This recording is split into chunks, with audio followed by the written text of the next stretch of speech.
Jasmine. Hi. How the heck are you?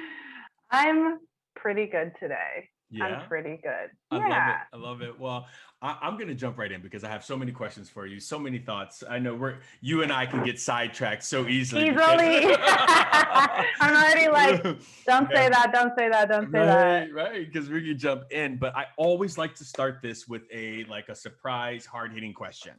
Okay. All right, hard hitting question I'm is ready. for you. Do you prefer Toronto or Vancouver? Oh. You. Can I curse on this Of podcast? course you You can. motherfucker! Well, I prefer Toronto, which is funny because I've barely even spent time there. I was only there for press once for 72 hours, but Vancouver has no black people. Yes. So it's not my favorite place. Yeah, it's interesting. I remember Yeah. you sending out an email to us, our friends, a bit ago. It's just like where are all the black people at? I'm tired of being in a room of just people who don't look like similar. And I know people who are listening to this are like, they may or may not be like, what does that mean? It's something that you and I probably do when we go to a room. We're looking for some familiarity. We're looking for Yeah. some type of touchstone to know that not that you're not in a safe space, but just like a space that's familiar, I guess. Would you agree with that kind of on that? For sure. I mean, at my core, I am the most comfortable in a room that is diverse. Yeah, I'm definitely not comfortable in a room full of all white people, but I'm also not the most comfortable in a room full of all black people. And I'm I not think either. that Yeah. I think, I mean, there's a lot of reasons for that. I am a mixed heritage person, so I'm sure that's part of it.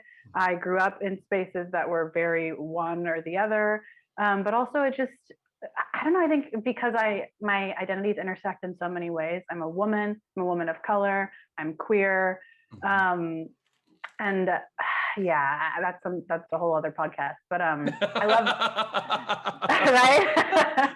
I love a room that's diverse in Yep. gender, age, race, sexuality, profession, everything. Mhm. And yeah. I don't know if anybody heard that, but she just said she's coming back again to this podcast. She said, I'll get you in a couple of years.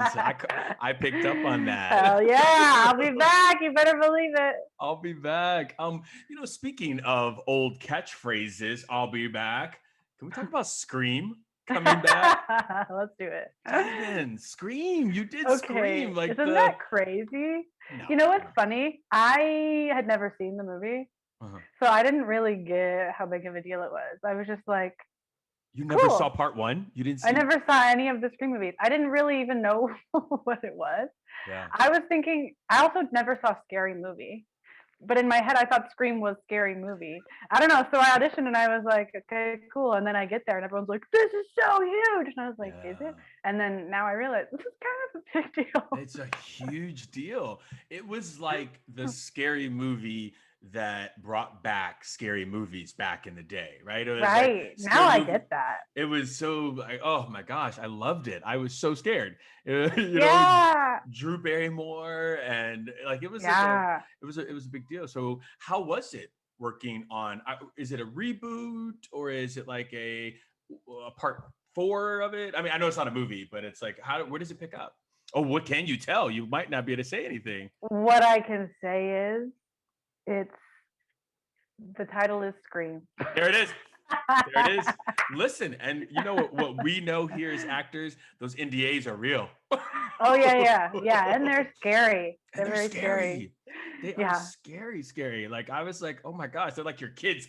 We'll I deal with this. know Yeah. exactly. But you know what? It was one of the most special projects I've ever worked on. I've been really fortunate that almost every single project I've been on, the cast has been a dream, Yeah. and Yeah. that is like the most ultimate form of that. Well, there's two that are tied: For the People, Dream, Mm-hmm. and Scream. Just every single person in that cast is a lovely, kind, fun, generous person. Every single one. And we had so much fun. And you know what? I was worried, to be honest. I was worried because the movie shot in the South during the election. Like I was there September through November, and I was like, I don't want to be in North Carolina on election night and during election season. No, thank you. I was really not looking forward to that.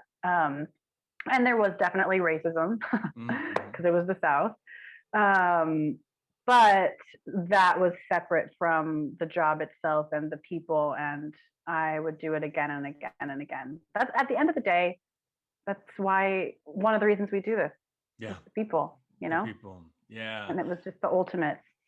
That's good to hear. That's good. You just mentioned, you know, all the cast you've worked with being such a dream, right? And, you know, it's so interesting because from my side, from the ABC Showcase, watching it and watching us, like you kind of were on this trajectory that was like, boom, leftovers, like boom, like it just like it's hitting. Did it feel like that for you?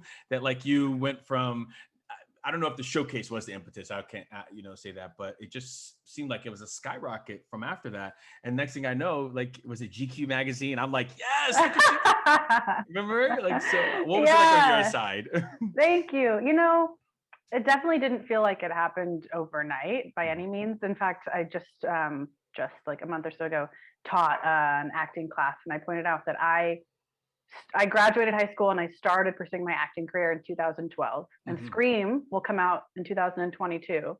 And that'll be like when the general population like are familiar with me. That's 10 years. And everyone will say, where'd she come from? And it's like, bitch, I've been here. I slept in my car. You know what I mean? Yeah. I really did. But so even though, I mean, I have many stories of like working graveyard shift at Mel's Diner, and people would come in and throw up everywhere, and the manager and I would argue because I'm not cleaning someone's puke, to like not having a car for a year and a half and taking Ubers everywhere and overdrafting in my bank account just to get gas to get to an audition, like years of that.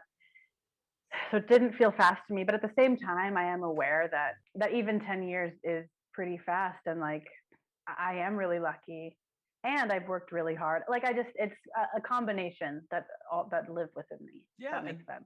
Those could be mutually exclusive. I think sometimes we feel like we have to say that, like, yeah, this is fast, you know, and I worked really hard. Well, that goes without saying. Like, we're not going to just drop stuff on your plate. Right. You know, it can happen. A decade can feel long, and I know everybody's timeline is different.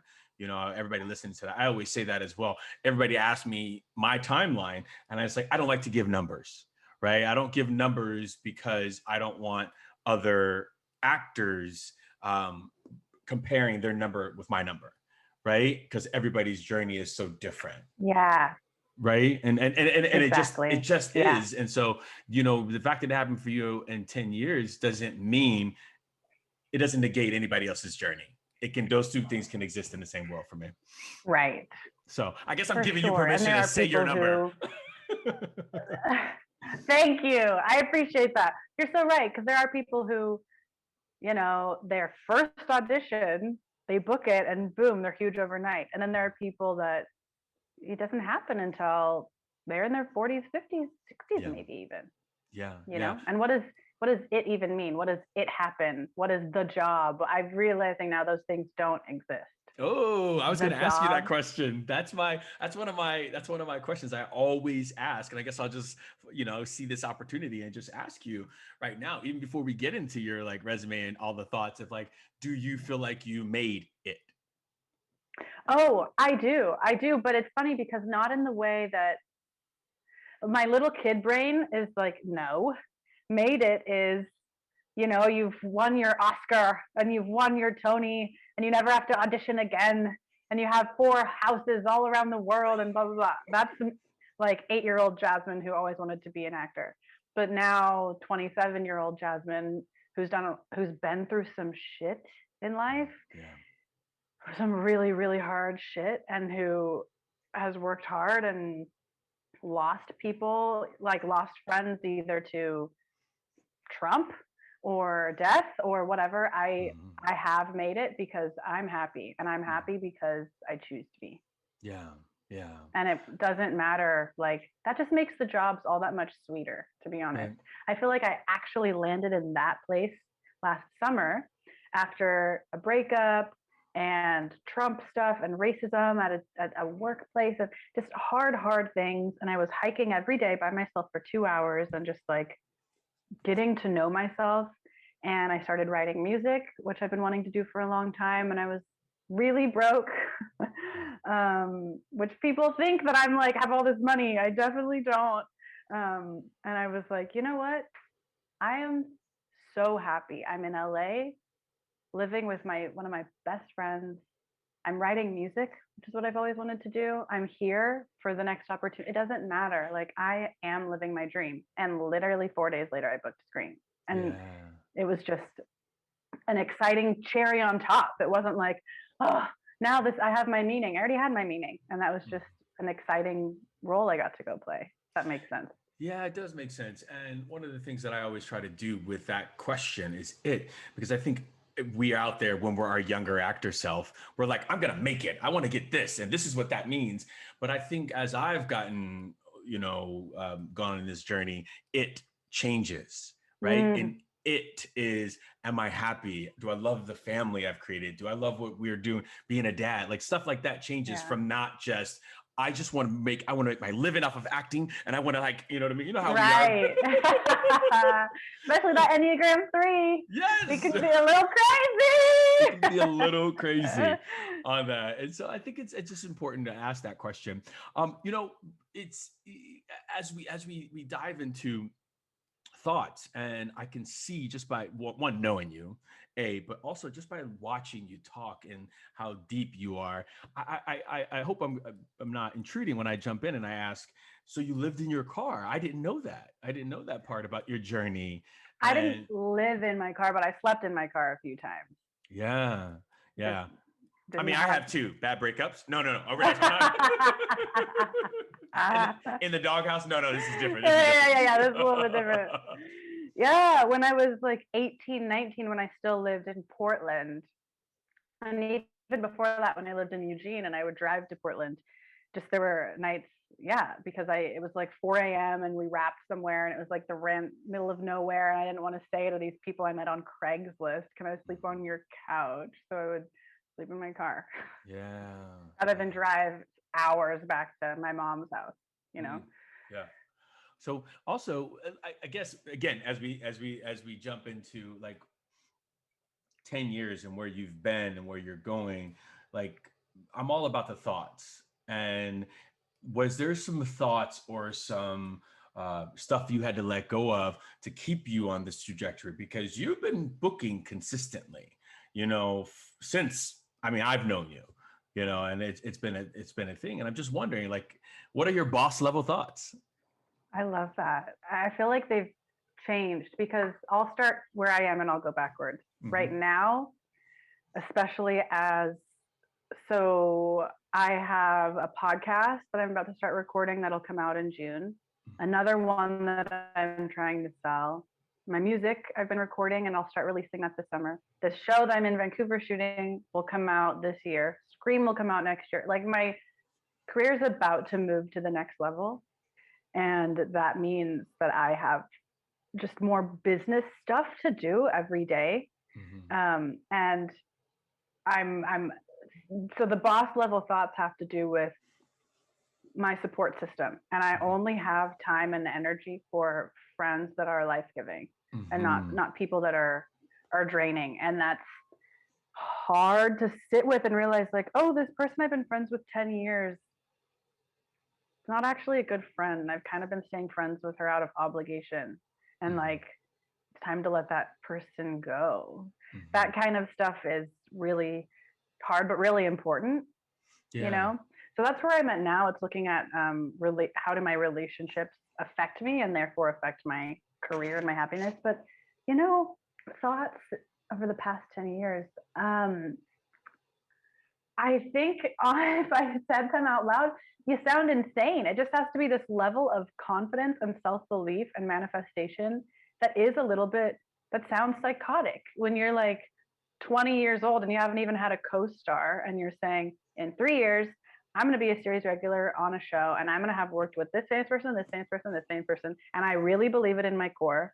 And something I always did, and it really annoyed some of my friends, I would talk about it all the time. I would say like, I always used when statements. When I am on a show, when I work with Regina King, when I am nominated for an Emmy, and they're like, wow, you're so full of yourself. What? No, I just believe in myself. And the words we say become true. And look who's laughing now, guys. Like, it's the power of our words, you know? Yeah. Yeah. I like to say it in the way of our words perform, right? Oh, Like yeah. if people could really think about the stuff coming out of your mouth, if you could think about it as like one of those little gremlins or little mucinex things that they're, once you say like, I'm having a bad day, that's coming out and running around your room now. Right. Like Yeah. thinking about it. And so your mind is so powerful because what it's doing is it's actively looking for information to validate. And so it's going to look for your bad day. Right. And Yeah. so So true. when you were just saying this, and this is what I talk about on my coaching, when you were just saying this sounds psychotic, right? What if we lived in a society? What if we lived in a world where that wasn't psychotic? That's the Right? reason why you're there, because there's this cult of average called group actor think, right? Cult of average, where everybody jumps into this collective mind, this collective thought, and they're like, we're just gonna think like, oh, we can't say that. I have to do my Right. dues. I have to pay my dues. We have paid our dues, people. Sorry, pardon. Amen. No, but amen. And it's like, yeah, like some of my friends, Yes. we'd be at a party. Like, let's say I'm 21, we're at a party, and someone comes up to us, what do you do? And I'm like, I'm an actor. Meanwhile, I'm a hostess to pay the bills, but I'm an actor. And you go to my friend, and they're like, what do you do? She's like, yeah, I'm a waiter. I'm trying to act. I'd be like, no, you're an actor, and you just happen to wait tables. They're driving me crazy. Yeah. Those little things are so important. Then you'd see her slowly, wait, I am an actor. And then slowly she comes up and then she's like, wait, I am an actor. It doesn't matter the accolades, the proof. None of that matters. You know inside. God knows you know. That's all the proof you need. You don't have to show it to someone. Yeah, I've always believed that when I was bartending too. I was one of those actors that I always said it, and I've talked about this on stages and stuff like that. I had gotten beaten down as a bartender so much where people would come in there and they would just say, isn't everybody an actor? People try to put that onto you. And I was like, but after a while, I was like, they're like, what have you been in? I was like, Google me, bitch. Like I was like, amen. Google me. Yes. I don't say, hi, doctor, show me all of your surgeries. Yeah. It's just like, we take it, like, excuse you. So but you know what? Here's what I do know to be true, that everybody does not get to hear my goals, my visions, my dreams. Everybody is not privy to that. And so the people, what you're trying to say is, we got to remember that our circumference is so important. Jasmine, our people that we surround ourselves with are so important. And yeah, I can just say a plumber to you. Yeah, I'm a plumber. That doesn't mean that I don't believe myself as an actor. I just don't want to get into that conversation with you. Amen. So I can look at it. I used to look at it like that after a while. I was like, okay, cool. But I really wish that we lived in a society, in a world that didn't seem psychotic, Me too. Yeah. And maybe we can start help with that. Yeah. Maybe we can start it, because your words do perform, like you say. They come out of your mouth, and here we are. And you never know, like someone listening to this podcast, they might take that and that gave them permission. Because for me, I remember I was like 8 years old watching Oprah with my mom. And Oprah was saying that when she was like 8 years old, that's when she started saying, when I have my own company, when I'm rich, when I'm this, and look at her today. And so when I was a little girl, I went, oh, okay, cool. Boom. That's all I needed. And I ran with it. Yeah, I do that with my kids, and I tell them that too. Yes. When they're like, something's bad or something. I said, does Dad ever use those words with you? We don't do those words. You know what I mean? I always tell them, you're so smart. I'm telling them now, so they can hopefully be the you later. Yes. I love that. Well, I think it starts young too. So, all right. Before I go off on a tangent on my boys, which I would be here for. Right? As I told you, that's our guys. That was tangent number 5. We just avoided for everybody listening. No, but I think thoughts are important, and my coaching business, my podcast is all about thoughts, because I think that they leave clues, right? And so you're saying give permission, and so if we can start to think that way, or we can start to find our own thought pattern, then hopefully, others can be successful as well. And, that's one of those purposes that I think I'm here to help serve. One That's of the things, beautiful. thank you. One of the things that you have done in your life and your career, not many people have done, is you've stepped in a booking of a recast, right? And I might have my timeline off, but I think that recast, had they shown the pilot already and then you were like episode 2, or tell me how that worked, because I remember it being different and then all of a sudden it was Jasmine. Yeah, they had shown the Oh, sorry. trailer. For the people, everybody is what we're talking Yeah, about. Sorry, go it ahead. was For the People. The trailer, I mean, still, if you Google For the People trailer, usually the original one pops up with the original 2 cast mates. Yeah, the cast and the producers and everyone at Shondaland made it not weird at all. They were totally kind and welcoming, and it was perfectly fine. But I just felt really awkward, especially because this was an actress who I really like, and I'm a fan of her work, and she's on one of my favorite shows of all time. So I just felt weird and kind of gross. But like, I had to trust that, she knows, we all know how this business works, that it's nothing personal.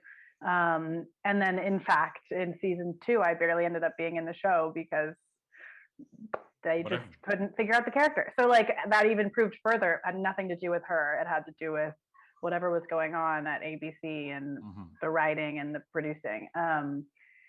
So yeah, it was uncomfortable because it's just like, I know how hard she must have worked, and I know how proud she must have been. And am I a bad guy? It has nothing to do with me. It just feels weird. And I actually had nightmares for like 3 months that we'd run into each other at a party and it would be awkward. Like, I really, really cared about her feelings, but at a certain point I had to just trust the business. She knows that. And I'm sure that in the end it worked out for her, that she got a better job or something better for her, because that's how these things tend to go. Yeah. Did you feel any pressure when you got there as an actor, to perform or out, you know what I mean? Because like, if somebody's already been fired for this, like now Jasmine, everybody who's listening to this right now, Jasmine's face was like, I didn't, but maybe I should have. Gotta go watch this. Everybody go watch this on YouTube. Because you're exactly right. And I feel like, no, someone else wouldn't have seen it, but that's exactly. And called it out. Like, right? I called it out. That's Black people for you. I called it out. I was like, and. That's so funny. Yeah, no, I didn't. But now I'm like, I should have. I was like, cool, this is my job, my role. I'm here to do it, baby. I don't know, but I guess in my mind, I would feel, I guess, I don't know what I would feel because I'm a bad fortune teller, right? But, is there pressure? We always put this undue pressure on ourselves as artists already, right? As artists already. And now you're going into a job that somebody, and I want to just say this, anybody that's listening to this, that when you get, let's just say, terminated or fired or whatever you say, it does not mean your acting was bad, quote unquote. Oh, please understand that like, this is one of the things that I'm sure you get now that I might not have gotten if I wasn't in a series for 7 years. That there are a lot of decisions that are being made and people being written out of things because of, budget, because of, color, or there's the way sizes or anything. There's so many things that outside of the acting that so many. We get it, but we don't know that as an actor artist. We understand like, what did I do wrong? So I'm not trying to ask that question from there. I guess I'm just wondering about if you felt any pressure for that. The pressure I felt had to do more with timeline. I think I didn't even have the space to process that pressure because I booked the job the next day I was at the table read, and a week later we started shooting. So I was like, oh, cool. The rest of the cast had a year and a half to like get to know their characters. They shot the pilot over a year ago. They've sat with these characters for forever. Cool, I have a week, and also it's a lawyer, so I have to learn all this lawyer jargon and do a lot of research, and so that's where I was like, and I was gonna say was what I recommend to every actor is do as many other production jobs as you possibly can coming up, even if you're just on set shadowing someone. When I first moved to LA, I tried everything. I did craft services a couple times, For short films for friends, I was the boom op a few times, or I was just like helping with props or shadowing a producer, or now I have access to like bigger budgeted things, and I've requested that I shadow producers and directors on my new show, because that really takes the ego out of it by realizing there are so many moving pieces.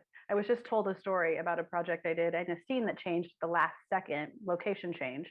The producer was telling me it was just because they realized, oh my gosh, to move the whole company all the way like 10 miles away right now when people are supposed to be eating lunch, that's going to be such a logistical nightmare. It'll add on 3 hours of overtime. We can't do it. In that moment, they sat down, rewrote the scene for a new location that was on the same street. That was like they only had what they had, and so they had to cut an actor that would have gone to the other location. That poor actor was like, oh my gosh, they cut me an hour before I was supposed to go on. It had nothing to do with them. It was all about budget. Yeah. And realizing that stuff, then it's like, oh, none of these decisions are about me at all. And it kind of takes a weight off.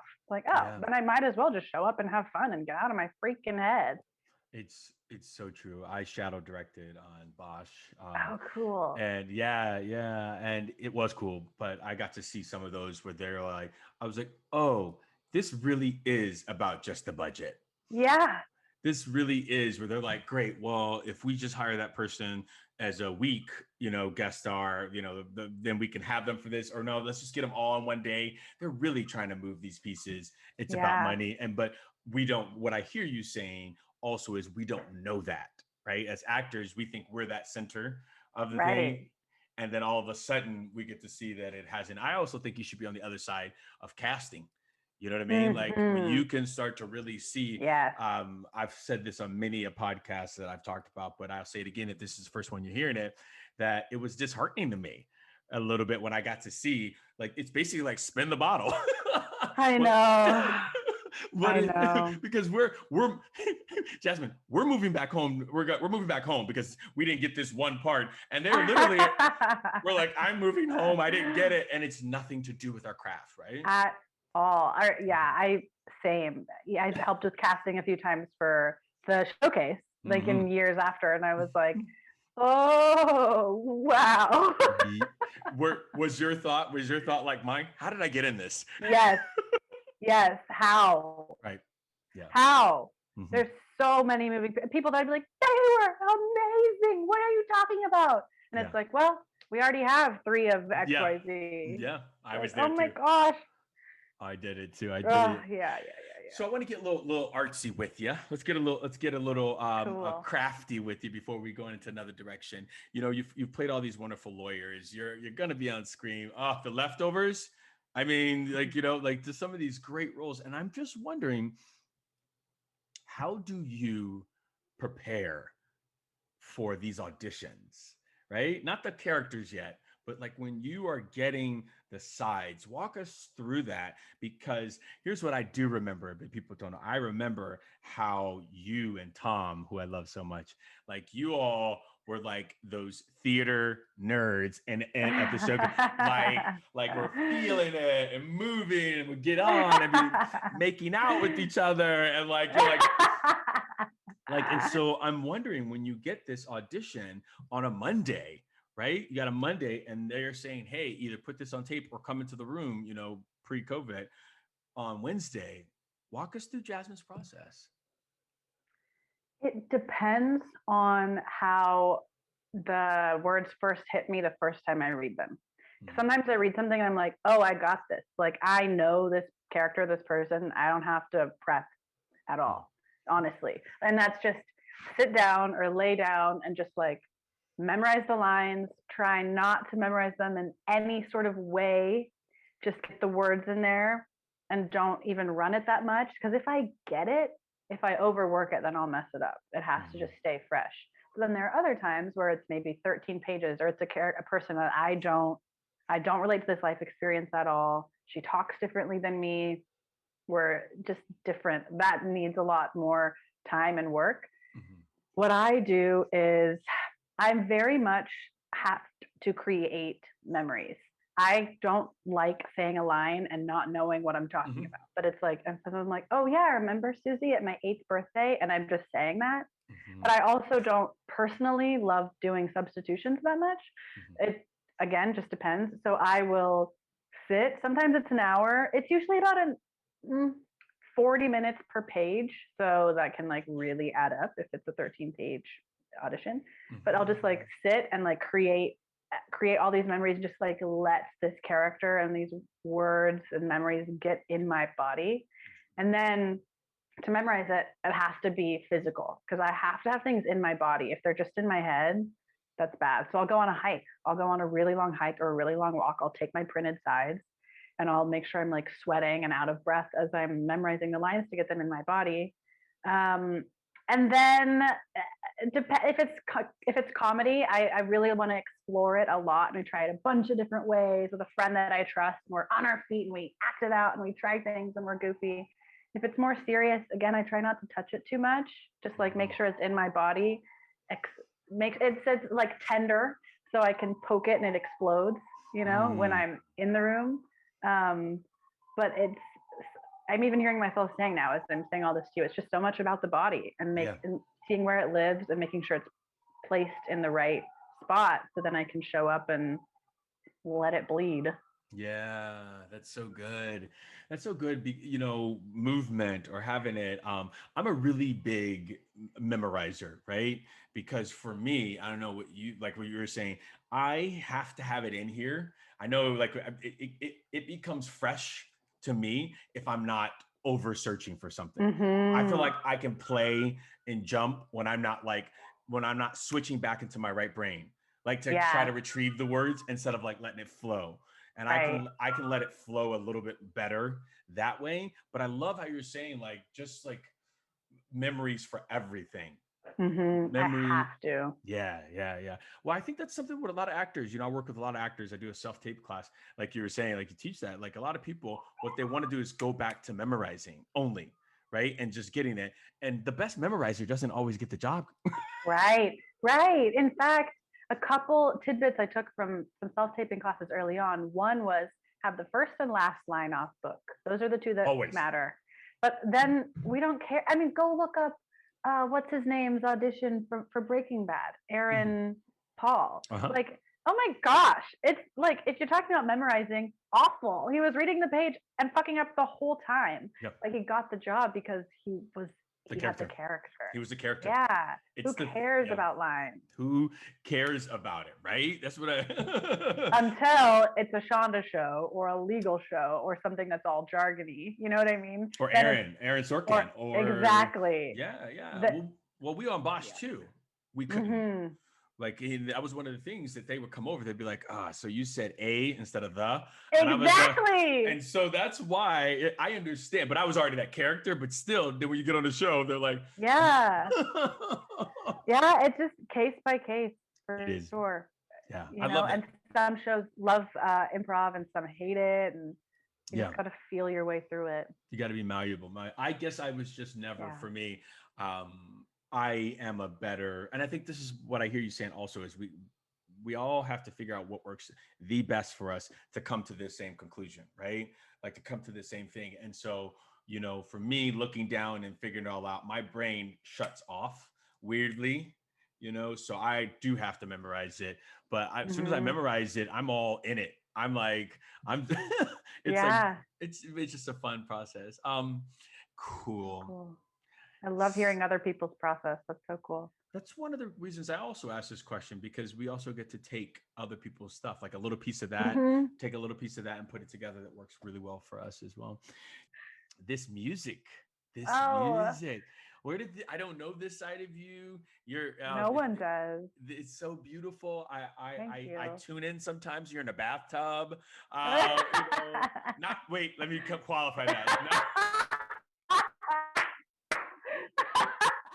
Oh my God, guys. She's not naked in a bathtub.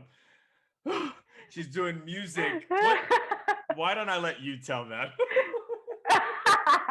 Just playing my guitar, doing shows in random places, midnight jams. Yeah. What I've been saying to people is it feels like I'm coming out of the closet again. I've been a closeted secret singer-songwriter all this time. I just wasn't doing it publicly for a number of reasons. One being I've been really fortunate that my acting career is happening. And so I was giving all my time and attention to acting. Another reason being I grew up in Oregon in an all white environment, surrounded by white girls. I don't have my voice just never quite fit in. I can't do the like belty thing that like all these musical theater white girls I grew up with can do, but I also don't have a stereotypically black soulful voice. And so I was like embarrassed that I love Sarah Bareilles and Angie McMahon, and that's my songwriting is more in their style. But that luckily now we have Olivia Dean, Arlo Parks. We have so many amazing young Black women who are like, no, that's not white girl style. It's just a singer songwritery style that mostly has been co-opted by white people. But there's room for all of us. And yeah, so for a number of reasons I wasn't doing it, but now I am, and it feels so good. I feel like I'm finally actually myself. And I recorded a few songs right before I left for Vancouver, and they'll be coming out this summer, which is really exciting. So watch my Instagram. Very exciting. And I think you said on Instagram that if people go there and comment or ask, you might do a concert, right? Yeah. I'm just saying. Yeah, so if the people want it, then I'll deliver. I don't like to do this at all, but I'm going to speak for the people, all of them, and say they want it. I'm not going to speak for everybody, but this time I will. The people want it, Thank you. I think it's beautiful. And, just to bring us back in the world of acting, this is about thoughts. This is about like really sitting in your center and understanding that I was always told, and maybe you were too, Jasmine, that if you wanted to do something other than acting, then you should go do it because you have to like only live, breathe, and dream and sleep acting. And I believe that was maybe some misinformation. We are so many pieces of us. There's so many things that we can do. If there is something else I want to do, why can't I do both? Why can't I do pieces of all of it? Why do I only have to do this one thing? Which is why DaJuan hates with a passion that saying of putting your 10,000 hours. Right? Oh. So listen to me on this, right? Real quick is, first of all, who's keeping track of the hours? Everybody's like, maybe we've done 10,000. Does anybody have a counter? You know what I mean? Right. It's like, so obviously we're not. It's just something that we've bought into because other people have told us if we don't have 10,000 hours as an actor, then we must not really want to be an actor. That doesn't mean that. Look at your face. Wow. Yeah, you're like kind of blowing my mind. And it's like, and I was like, I hate this thought. And so don't tell me I'm not an actor because I haven't put in your 10,000 hours to be that. Even if I'm acting in just like my front yard or something. Yeah. Right? That's my heart. So that's one about that. But also we can be so many other things. Yes. And it's important too. Nobody tells you I can't be a dad because I want to be an actor. Right? You get to be all these things. And what we do is younger actors, we believe it, hook, line, and sinker. Yeah. Oh, yeah. And I think that stops you from singing in closets or in bathtubs when if you had integrated this, so much younger, like, wow, that's what I think. So true. Oh, no, I totally agree. And I mean, it kept me from going on vacations and going on trips to see my family because I felt like I hadn't earned it. I haven't worked hard enough this year to justify going home for 2 weeks for Christmas. What? Yeah. Go be with your family, rejuvenate yourself. And also, I think the best advice I was ever given as a young actor, which very much contradicted that, was live your life, climb fences, scrape your knee, fall in love, have your heart broken, take a pottery class, go to Paris for the weekend, just be alive and experience so many different facets of life. That will make you such a better storyteller. It'll your acting. Just be with family is what I would say more than anything. Like, I think we didn't do that a lot. Like you're saying, like be with family. I think you hit the nail on the head. I didn't leave Los Angeles until December 24th. Right. Because I was my agent or manager and all those people were like, don't, you got to leave. And I would just miss so many birthdays and holidays and things like that, which we sign up for. Everybody, we sign up for them. But when you can take it for real. Yeah. And also Personally, every time I actually book a vacation and leave is when I book something. Me It's too. really, really annoying, but Me too. also great. And the last two times I've taken a real trip home, something big has happened, and my family's like, "See, if you actually visited us more, you'd work more, huh?" And I'm like, "Okay, you're right, though. You're right." You are right. Thinking about some of that stuff, 10,000 hours, that's just sorry about that soapbox. No, I love it. I've been really thinking about it. I've just been really processing this whole, you know, 10,000 hours. And I think that's not fair. And it's damaging. Well, and I'm thinking like, I feel like I don't know. I don't know, maybe not. But I feel like that's kind of like a classist thing Mm, because really rich kids, right, whose parents can afford to pay their rent all summer, so they just get an internship at a casting office or at the doctor's office where they want to work, whatever. Their parents just paid for their 10,000 hours. They skipped the 10,000 hours and went straight to studying under someone. yeah.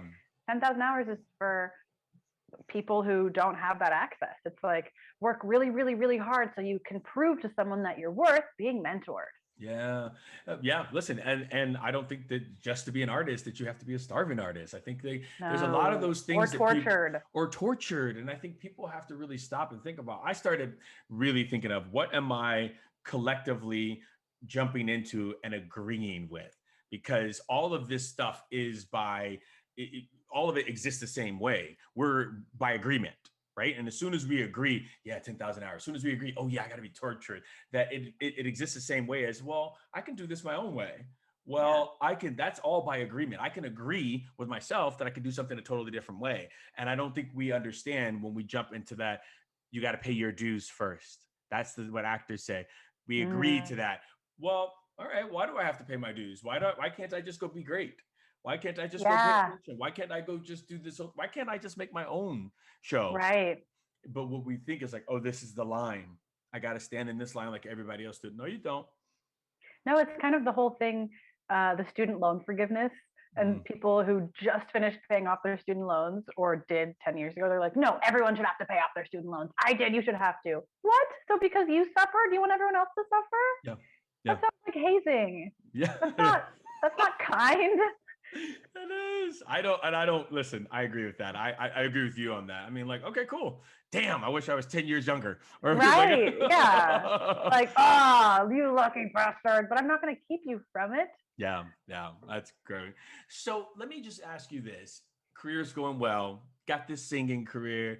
We're always working on our mind and our health, and we can't, that's how that's always going. Were you gonna say something there? Like we're Oh no, always. I'm just breathing that in. Like, yep, Yeah, yep, we're always. always. So I don't want because I don't want anybody to be listening to this and then think we've arrived and we're sitting here. We are, but this is No. a daily practice that we're taking care of our mental space. And I guess I wonder, now that all this seems to be going in the direction and the expectation that you want it to be going in, like, do you have those moments of ever wanting to quit anymore? Mm. You know, no, I don't think that I ever did, to be Mm, honest. Actually, one of the times I was the happiest I've ever been in my life was when it was the hardest. mm, And that's when I knew, and listen, this it's not the same for everybody. There are times that you want to quit and that's okay. And there were times I was really down on myself and it was really hard. And that's when my mom would say, if you don't have the faith today, I'll have the faith for you. ooh, And I think it's so important to have someone in your life like that, even if it's your best. So I started saying that to my closest friends. Yeah, like, oh, love, I'm so sorry you didn't book that audition. Cry it out. You don't have to have the faith tonight. I have it for you. A year from now, things will look different. That's huge. But what I was I gonna say, oh, go ahead. I was gonna say that what I like to call that borrow my faith. Yeah. Oof. borrow borrow my faith. Oof. I said that on Clubhouse, and I was like, people are like, I feel like, I was like, don't worry, borrow my faith in you for just a little bit, right? And so I love the way you Oh. said it, right? But you think about it, like Mm. when you don't when you can't do it and you can't see that path ahead of you, just borrow my faith in you, like, I love that. That touched me. That moved me. Yeah, 100%. right. Yeah. The thing that I was gonna say was one of the times I was the happiest. It was when I was working graveyard shift, Mel's Mhm. drive in, 10 p.m. to 6 a.m. I'd go home, sleep for 2 or 3 hours, get up, audition all day, and then go to play rehearsal, and then go to acting class, and then go to work. And I was so tired. My roommate and I had bed bugs, so we had to get rid of all of our furniture and so much of our clothes and bomb our place. My car was wrecked. It squeaked so bad from the brakes. The windows, there was one window. I had one window in my car. Oh, but I was like, wow, I'm exhausted because I'm doing my thing I've always wanted to do. How lucky am I? I got to audition for a movie today. That's my dream. Whoa. I was so happy. And that was a moment that I knew I'm on the right path. But you know what has crossed my mind, which has surprised me? I right now I think I want to do this forever, but I was like, oh, maybe I'll do something else. Maybe I'll get to, I don't know, 30 something, 40 something and go, I'm done with acting. I'm going to move to France and start learning how to make cheese. I don't know. You know what I mean? Like, or I love horses so much. And I've always had a dream of owning a ranch where I rescue horses and rehabilitate them, and then do that with kids in the foster care system. And these kids and these horses, they heal and rehabilitate together. Maybe I'll do that. Like, I don't know. I don't know, because acting doesn't define me anymore. It's a piece of me. Because look, I'm doing my music. I'm starting a podcast. I have friends and family. I like to travel. I mentor people. Like, acting is a part of me. It's not everything. Maybe I won't do it forever. Yeah. And that was really cool to hear myself think that.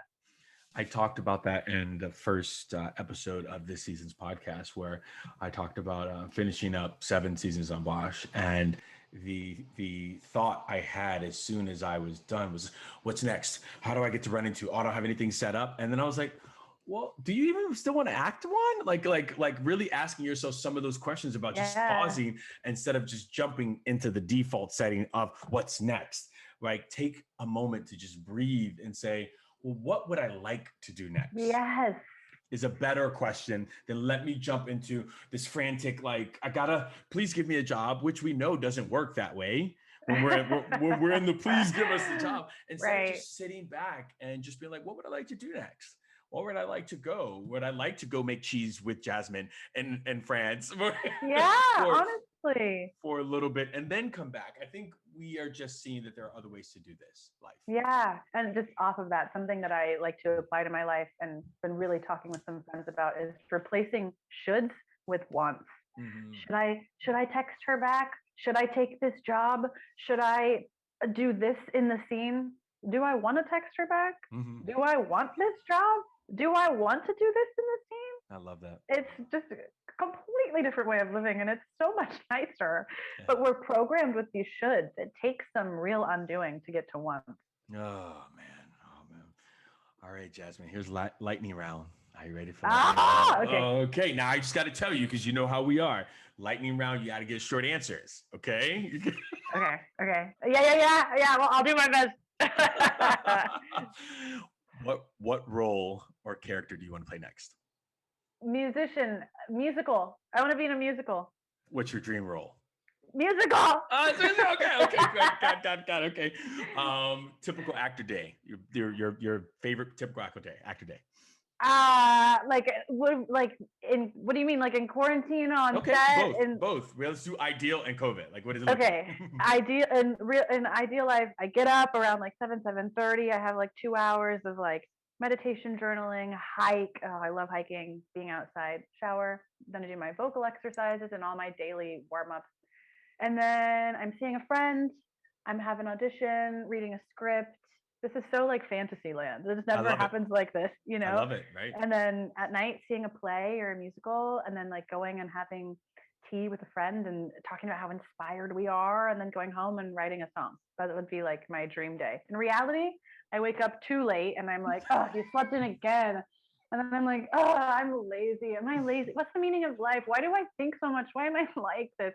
And then I'm on TikTok for way too long. And I'm like, ew, I hate social media. Why did I do that? And then I FaceTime a few friends. And then I've done like, you should probably work out. I don't want to work out. Just do it. You'll feel better. Do I have to? I work out, I shower, and then I eat way too late. And then I'm mad at myself for eating too late. And then I feel better because I worked out. And then I play my guitar for like 3 hours and then do emails. Love it. Love it. I love that you gave us both of those so people can see like what do you see on Instagram and like what's really happening. That's what that reminded me of. Exactly. That's right. Okay. Slow periods. How do you stay inspired? Oh, music, just creating. Yeah, I'll just pick up my guitar and just like write and be silly, or I'll write poetry, making things that no one will ever see but me. Mm-hmm. And last but not least, what would Jasmin right now tell younger Jasmin? Oh, you're going to be okay. Trust your inner voice because it is never wrong. Your inner voice is always, always, always right. And you're going to be okay. Well, I know you're going to be okay because I'm going to watch you on Scream. And I don't think you said, but what are you shooting in? Yes, I'm in Vancouver. I don't think you're in Vancouver. In an apartment I'm still moving into. I am shooting a new show for Showtime called YellowJackets, and it'll come out sometime this year. And it's super awesome. It's starring Christina Ricci and Juliette Lewis and Melanie Linsky and Tawny Cypress, myself, Ella Purnell, and Jasmin Hanratty, Sophie Nalise, Sophie Thatcher. Yeah, it's a huge cast, and I'm in it too. Yeah. Jasmin, please come back and see us. I would love to. I really would. Thank you for having me. You're so good at this, and you're so easy to talk to, and just such a lovely person. I always feel inspired and lighter, and like I learned something after I spend time with you. And I'm just so glad that you are doing you. Oh, I appreciate it. Thanks, Jasmin.